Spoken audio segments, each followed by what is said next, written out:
Well, and great to have back with us on the show former U.S. Labor Secretary Robert Reich, who is currently a professor of public policy at the University of California at Berkeley, as well as an author in his latest book, The System, Who Rigged It, How We Fix It, now out in paperback.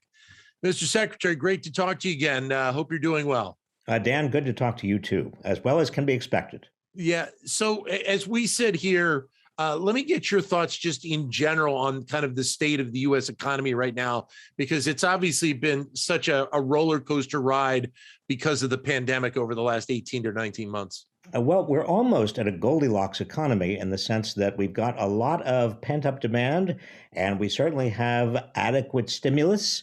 The problem, of course, is that there is still some reluctance to spend, particularly with the Delta variant on the horizon. So we don't know. I mean, anybody who tells you they know exactly what's going to happen to this economy over the next 3 months is not telling you the truth.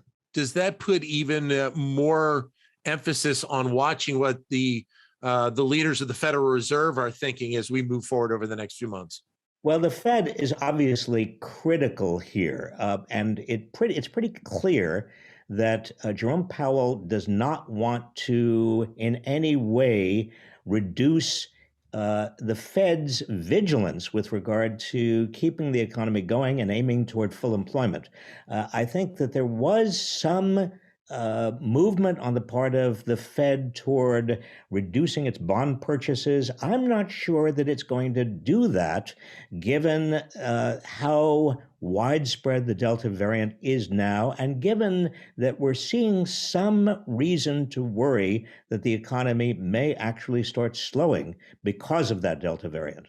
Well, and I think when you hear so many companies deciding to move back the dates that they had set to bring employees back to the office. So many of them were targeting basically right after Labor Day.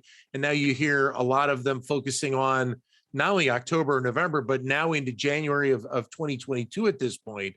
I think there becomes more of a concern about, as you mentioned, the slowing of the economy, but we're also at a point where the economy suffered the hit more than a year ago. And there are a lot of small businesses and businesses in general that just can't afford to have another hit to their bottom lines. Yes, that's exactly the problem. Of course, in the longer term, if we are hit by this Delta variant in a big way, I mean, I'm talking about as big a way as we had in terms of the third wave of the Delta virus. If this fourth wave, the third wave of the virus overall, if the fourth wave is as large, then it would be necessary for the sake of not only the economy, but for public health to actually start closing businesses again. I hope that's not going to be the case, but obviously it would be just as foolish for us to keep the economy going at the risk of even more infections and longer term problems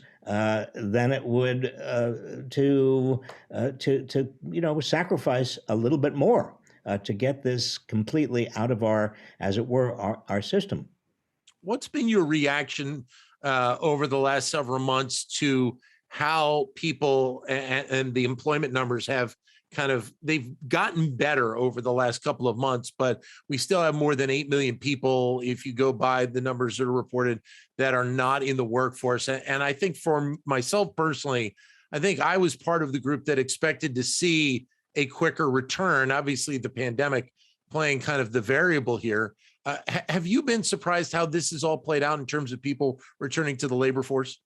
A little bit. I was like you. I expected a faster recovery in terms of jobs.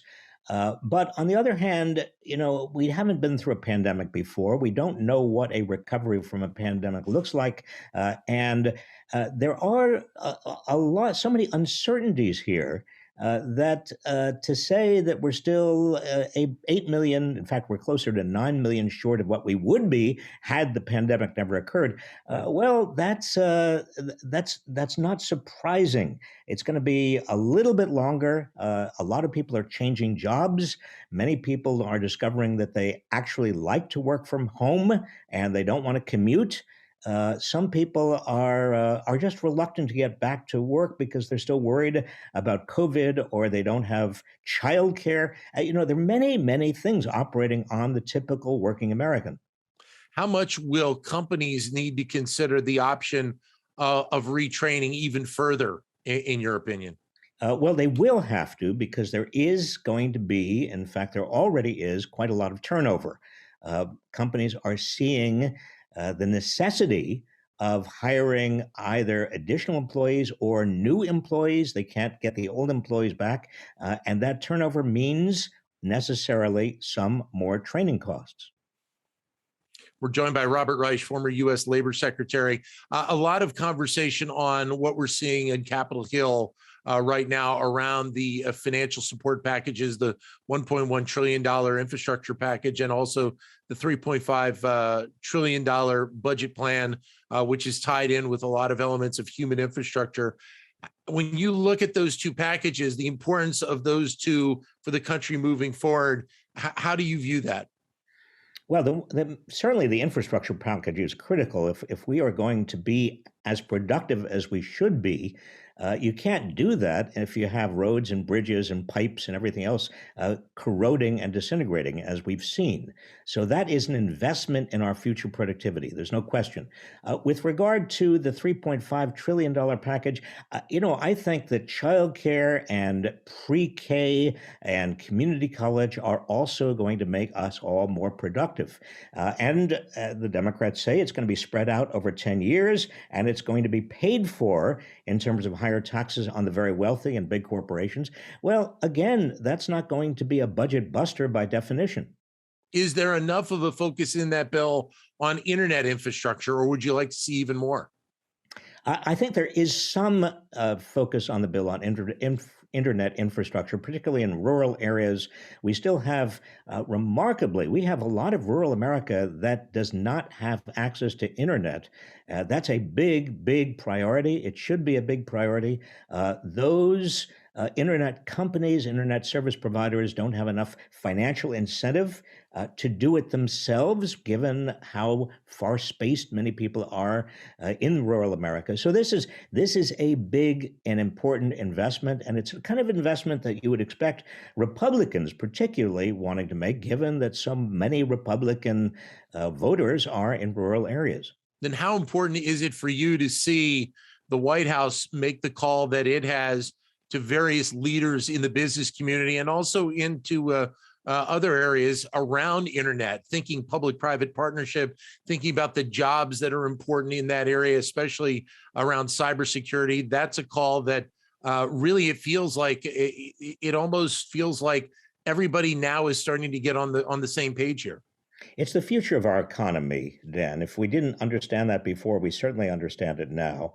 It's the future of our families in terms of their economic security, and it's also the future of our national security in terms of foreign affairs. If we don't have a strong and secure internet infrastructure, then we are going to be in very, very deep trouble as a society, as a community. So these investments are absolutely critical.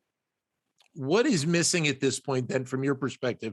What has not been done that needs to be done? Or is there an element that can be built into where this country is going right now to continue to build the economy back and get us to a point? I think the expectation now is we're moving the needle further back in terms of moving into 2022 and maybe even 2023 into having an economy that is back to what we remember it to be.